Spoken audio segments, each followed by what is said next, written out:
my name's Mohammad Yahya Hammoudeh. I'm Palestinian by blood, from both my father's side and my mother's side. I'm originally from a village called Lifta, right on the outskirts of Jerusalem. My father was born in Jerusalem, and my mother is from a village called Abbasiyah. Okay. And I live in Jordan right now, and I study in Egypt. Okay. Like right now, you are in Egypt or Jordan? No, right now I'm in Egypt. Okay. How did you experience it, the October 7th? Like, do you remember where you was? How did you hear about it? I remember I woke up and I opened my phone immediately.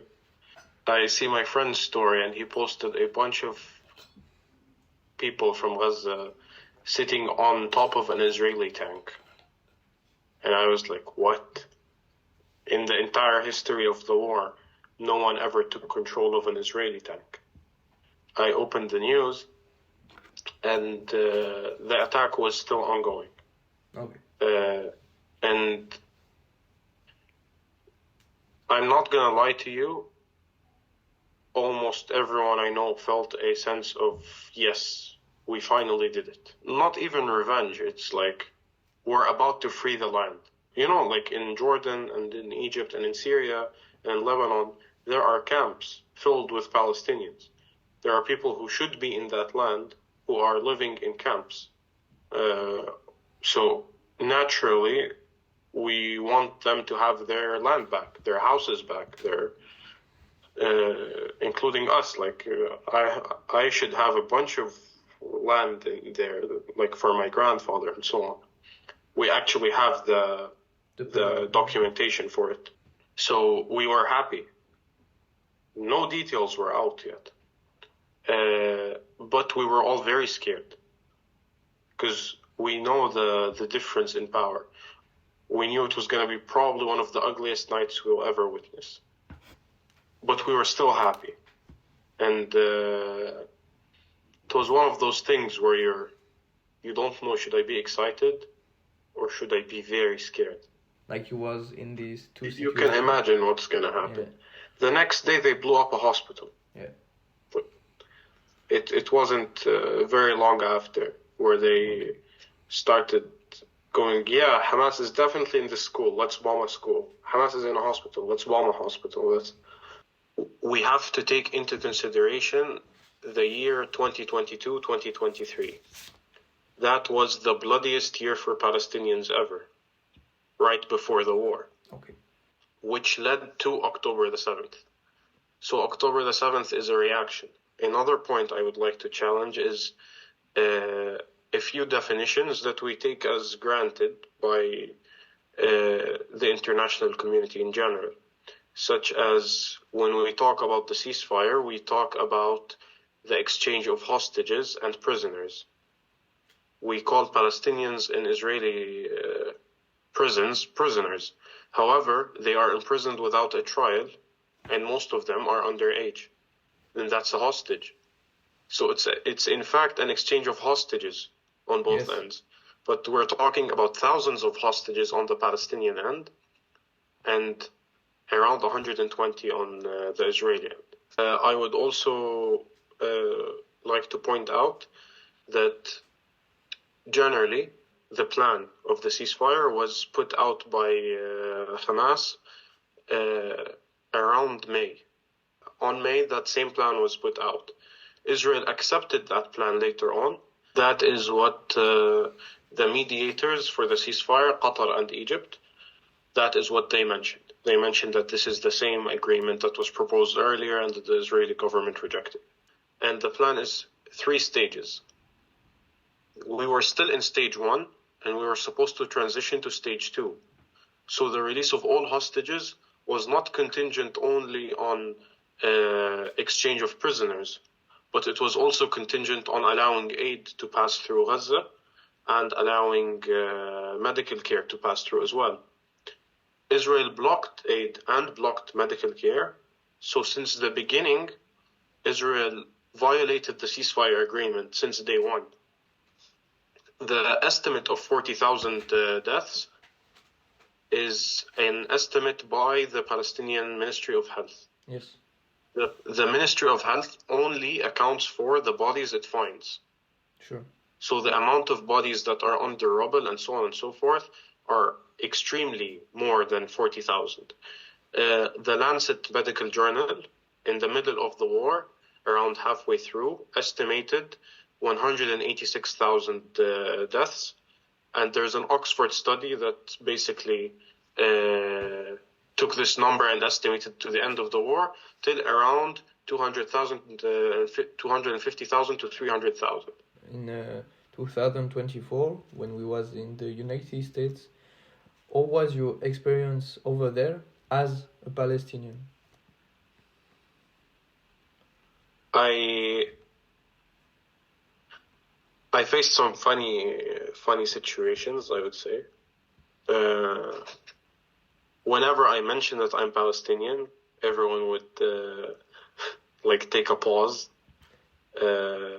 A lot of people still are uneducated, especially in Charleston, in South Carolina. We're talking about a majority red state. It's a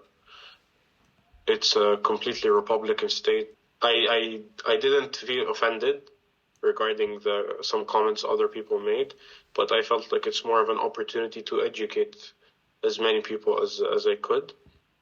I did face some weird situations with a lot of drunk students, and someone told me, my father killed a bunch of you. So things like that. Did you see that in this way? As much as possible. Okay. A lot of people don't want to learn, don't want to listen. So those people, there's only so much you can do with. Okay. So how did you stay informed about what was happening in Palestine over there? I did realize that the media is powerful. When I was in the US, the coverage I would get for different atrocities being committed in Gaza was very different than when I'm in Egypt or when I'm in Jordan. The frequency of things popping up in my feed is very different. Okay. Some very important news channels are inaccessible. So, thankfully, I am Palestinian. I can ask around. People will tell me. TikTok is a big reason why people are still informed about what's happening. But Instagram, at least in my experience, blocks a lot of Palestinian content. We do experiments about this. You can post a story regarding Palestine, mention Hamas, for example, and that story will get 10 views. The story after it will get a couple hundred. Okay, yeah. So you can tell that they do block out certain stories and certain things, but it's the game. You have to play the game if you want people to listen to you, to hear you out. So I wasn't very bothered about it. So you never think that this ceasefire will be helpful and bring peace to the region? 2005, Israel was supposed to pull out of Gaza. And to this day, they claim that they did pull out of Gaza in 2005. But how do you pull out of a country and you're still controlling its water? You're still controlling its electricity. You're still controlling the food that comes in. You're still controlling its economy. They still use your currency. You simply did not go out. You left it militarily, but suffocated it economically, suffocated it in every possible way. And that's been since 2005 to our day. That's 20 years. You talked earlier about Trump, and a few times after his investiture, he confirmed his support and union with Israel. He also claimed his plan to take control over the Gaza Strip by forcibly relocating people that live there. And he wants to create, as he said, the Riviera of the Middle East. What was your reaction when you heard all of that? So Donald Trump does things which he basically let's say I want to steal money from you. And I go I will kill your parents, so you're scared. But my initial intention is to just steal money from you. I don't think he was interested in Gaza himself or in as the United States. Of course, he wants to give it to Israel. That's the clear plan. However, the boldness that he has is unexpected. The fact that he calls up King Abdullah from Jordan, gets him in. You know that when King Abdullah of Jordan was in the US, it was supposed to be a private discussion. They start the private discussion, Donald Trump opens the doors and lets in media. And then he talks about Gaza. So he's not rational. He is insane. He's doing the same thing with the Ukraine. He claims that he's there for peace. He claims that that at the end of the day he just wants to end wars. He is starting wars. He is giving Ukraine to Russia just like he's giving Gaza to Israel. That's what he wants. But there is one thing that had us sure that he's not going to do it. He did back out at the end, but we were sure that he will. That simply Hamas will not go out. You bombed Gaza for 15 months straight, and Hamas is still there. Trump did give the green light to Israel to start war again, so that was clearly his intention from the very beginning. He wanted war, and he's a warmonger. Talk about what happened yesterday. Did you expect this Israeli offensive? I did expect that they would break the ceasefire. Okay. But I expected something similar to what they did in Lebanon, where they break the ceasefire and then they just claim that we were attacking Hamas or something, and then resume normally. But yesterday they didn't break the ceasefire, they redeclared war. That is not what we expected. And the scale is insane. Last night was the bloodiest night since the beginning of the war. That's insane. The amount of people who died. So basically, after the ceasefire was accepted, people relocated. So people went back to the north. And people are all over Gaza again. So the claim that Israel usually makes is that before we bomb someone, we ask them to move away, which is pathetic in the first place. But this time they didn't even do that. So how can you be kidding Hamas when there are civilians everywhere? As you said earlier, like this conflict didn't start in 2023. It has been going for almost a century. My question is like, do you remember your first memory in connection with this conflict, or the first time that you hear about that? So, ever since we were kids, I would listen to stories from my grandmother. My grandmother fled in 1948. So she used to tell me stories about how they ran away from camp to camp, how the Haganah, an Israeli militia, plant bombs around the area. So when kids run away from their house, they explode along the way. She would tell me stories about how the Arab forces, when they come in, they tell them it's okay, you can run away, and we'll get you your land back. But that wasn't my only experience, like with my grandmother. Basically, my school, like every other school in Jordan, they will teach you about the history of the conflict. They will teach you about what happened and why it happened. Every kid in the Arab world will grow up learning about this. Will grow up learning about how we lost the war, about how we lost our land, and how people are still suffering in that land. Like, I remember as a kid in 2014, actually I was like 10 years old. It was Israel's war with Gaza. And it was, by that day, it was the biggest massacre they've been committing. And As a 10-year-old, I would watch my parents watching the TV, and I would see babies without their heads, cars bombed, an arm over here, a leg over there. These scenes are not as disgusting as you'd think they would be for us. We are quite used to it. And now I want to ask you a question about the Hamas. The Hamas is described as a Palestinian Islamist and nationalist movement with a political and armed wing. This movement is fighting for the independence of Palestine. First of all, how will you describe it? Like, I wouldn't call it a militant group, and I wouldn't use the term Islamist. Not because it's not, it's just because the term has been used in describing ISIS. The term has been used in describing Al-Qaeda. The term has been used in describing actual terror organizations that mainly kill Muslims. Yeah. But when it's because these groups did bad things, but in the fact, if you use the good word, we said Islam is because you have the Islam religion is this movement. Doesn't mean like you need to be a terrorist or something like that, you know? Yeah, exactly.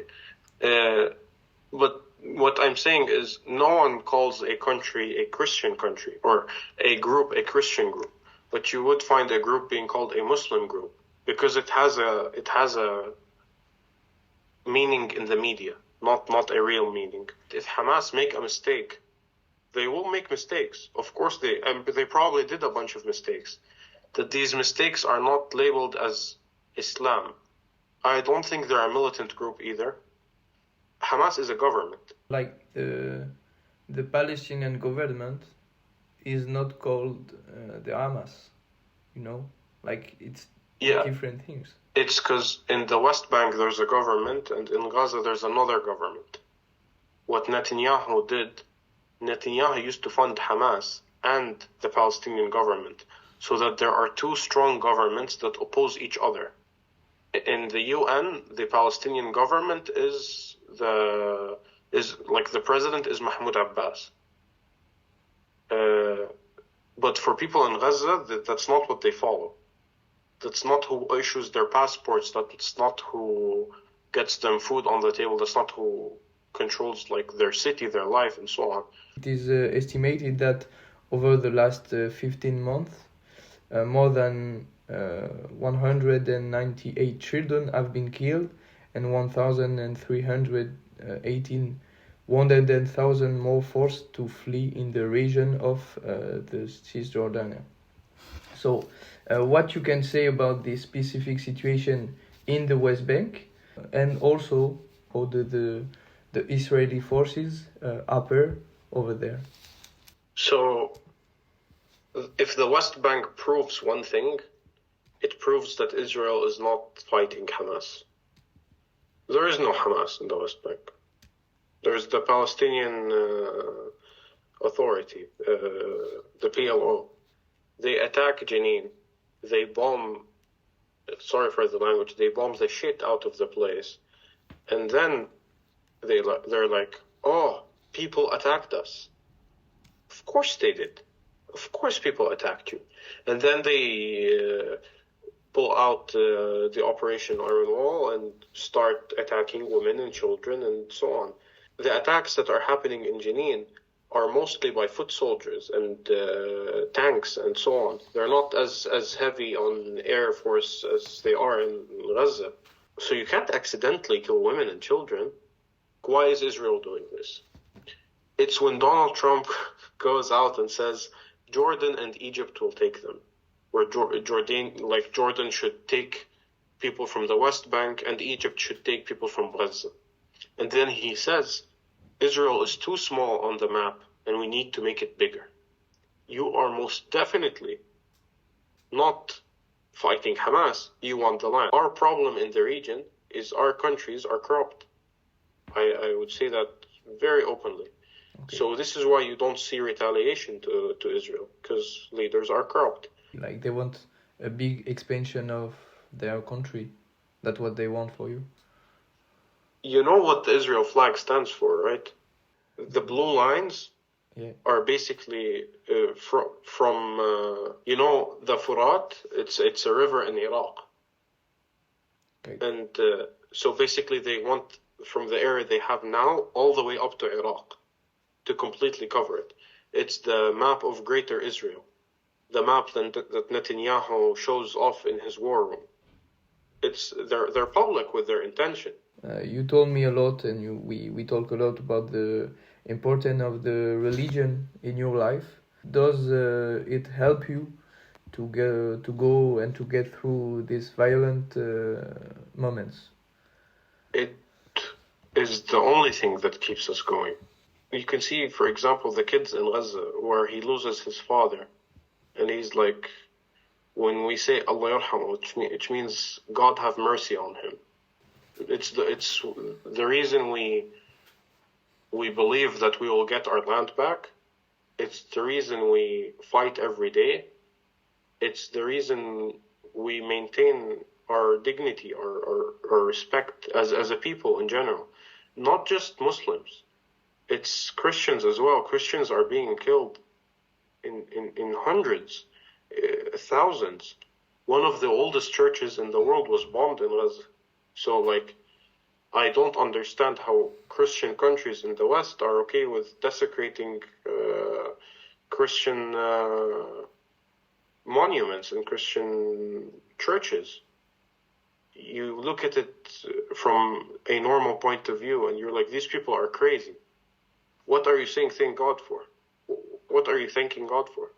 But you thank God for the first time people see your story. People know what's happening with you.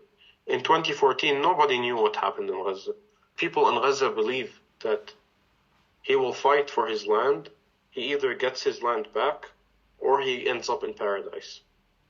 So how can you beat someone like that? He views it as, I'm gonna win anyways.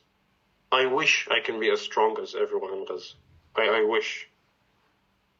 But I'm not. I'm personally not.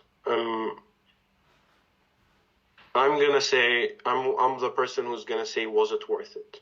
I'm the person who's gonna say, God, let this end.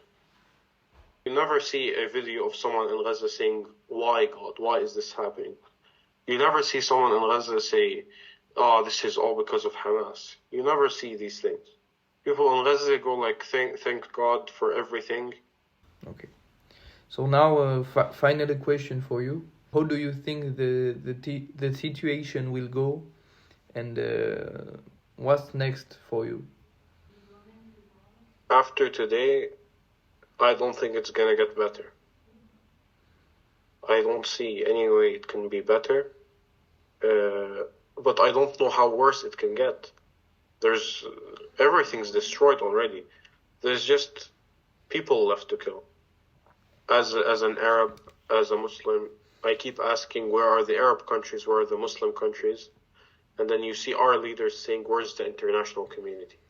The ICC put out a case, called Benjamin Netanyahu a war criminal, and has an arrest warrant on him. Yet the European countries will not put him in prison. The US, of course, is not going to put him in prison. South Africa put the case against Israel. The case shows that there are enough grounds to consider it genocide, and the ICC says Benjamin Netanyahu is a war criminal. So I'm not hopeful. But I hope it gets expensive. And it's too expensive for them to maintain this war. And if it's money at the end of the day that's going to stop them, so be it. Okay. Maybe you want to say something for the end? A last word? Thank you for this interview.